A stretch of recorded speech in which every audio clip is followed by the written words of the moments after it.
রাজ্যে অন্নপূর্ণা যোজনাকে ঘিরে রাজনৈতিক ও প্রশাসনিক তৎপরতা আরও জোরালো হলো। আগে সরকারি বিজ্ঞপ্তি প্রকাশিত হলেও এবার প্রকল্পের ফর্ম প্রকাশের নির্দিষ্ট দিনক্ষণ ঘোষণা করল রাজ্য সরকার।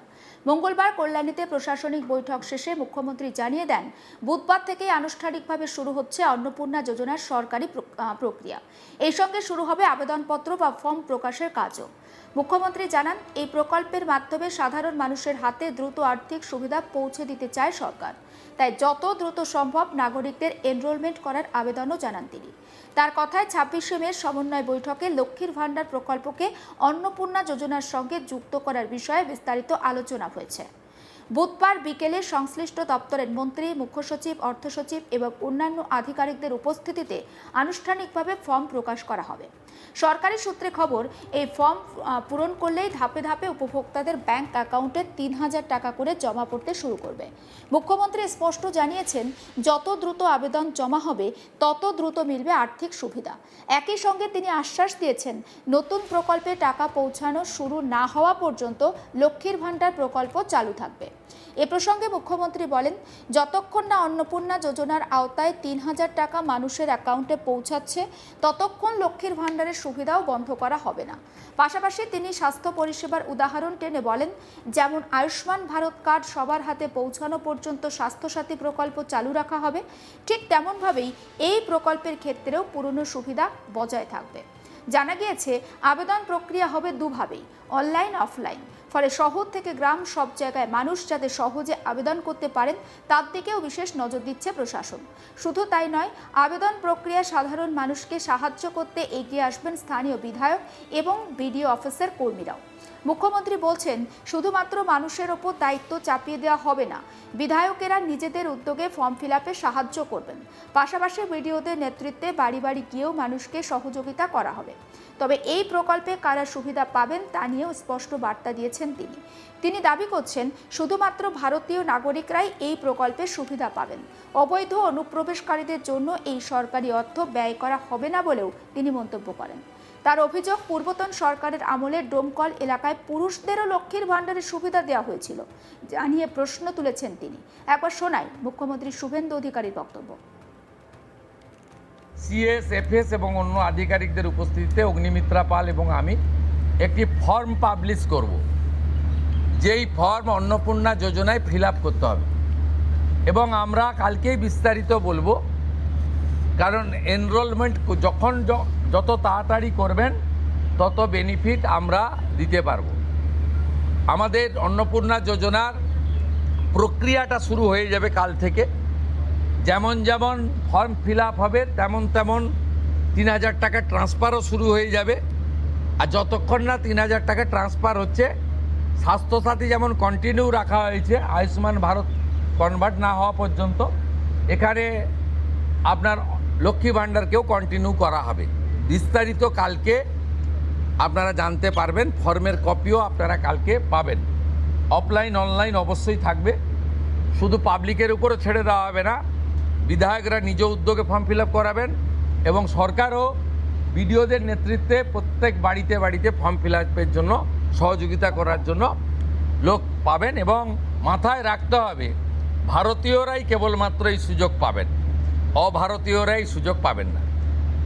ভারতবর্ষের সরকারের টাকা বাংলাদেশ থেকে আসা অবৈধ অনুপ্রবেশকারীদের দেওয়ার জন্য নয়, এটা খুব ক্রিস্টাল ক্লিয়ার। সরকারি বাসে আপাতত সব মহিলাদের আমাদের ফ্রি সুযোগ তারা পাচ্ছেন আগামী সপ্তাহ থেকে। তো আগেই ক্যাবিনেট অনুমোদন দিয়েছে, এটা কার্যকর হচ্ছে। কিন্তু আমরা এখনই সবাইকে সব মহিলা বললে সুযোগ দিলে পরবর্তীকালে কিন্তু কার্ড করব। আমরা দেখেছি ডোমকলে বিগত সরকারের সময় পুরুষরা লক্ষ্মীর ভাণ্ডার পেয়েছেন।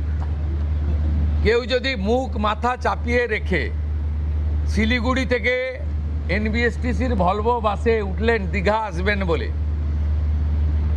তিনি যদি বোরখা পরে চলে আসেন